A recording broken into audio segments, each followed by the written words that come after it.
My brother Arthur and I had always believed there were fish in the pond, which may have been true, since we certainly never got any out of it. Even this upper porch where I am sitting with a pencil and pad on my knee is a part of our tradition. For when my father as a young man followed Teddy Roosevelt to Cuba and was rewarded by a grateful government with one of the worst cases of typhoid on record, he spent his convalescence on it. According to the story, he would sit there, damning everything from the seagulls to William McKinley, and Arthur's first lisping words learned at his knee were the secret delight of the servants. Good heavens, that makes Arthur 39. It was more than 10 years before I came along, and the surprise I caused must have amounted to a profound shock. But, although the house is friendly, it will never be the same again. I have only to lift my head to see the windows of Juliette's room, now closed and locked, and beyond it, the room from which Helen Jordan went out one day, never to come back. Below me is the rocky beach, uncovered at low water, where the tide once played me so deadly a trick. And each evening, as the fishing boats go out, their decks piled high with nets, I wonder if among them is the one which returned one morning trailing that bit of flotsam which had once been a living creature.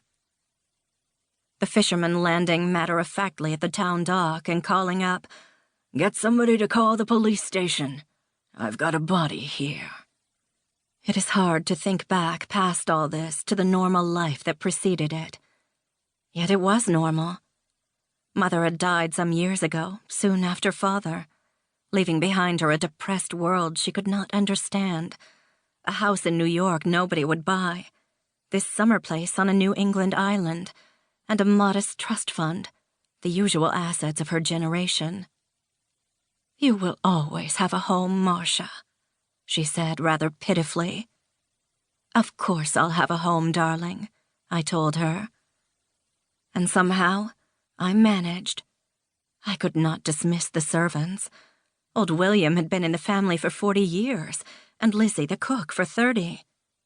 Even Maggie, my maid and general factotum, had been originally my nurse, and since both houses were large, I had to have a housemaid as well.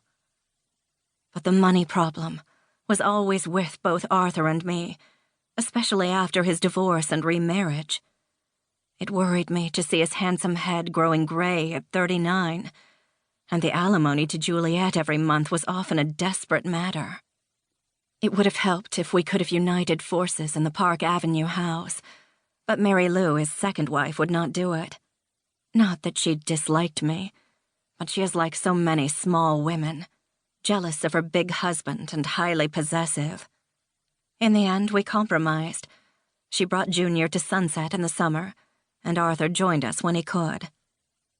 That was the situation early in June of this year, when Mary Lou called me up to say that Junior, their boy, had had the measles, and could I open Sunset earlier than usual. "He always does so well there," she said, in her slightly querulous voice. "Wouldn't you know this would happen? Measles of all things."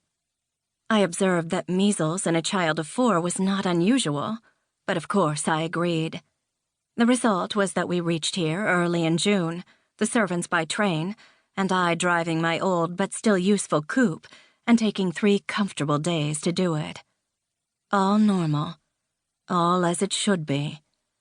A few seals still about, the island hills beautiful, the village street empty of all but local cars.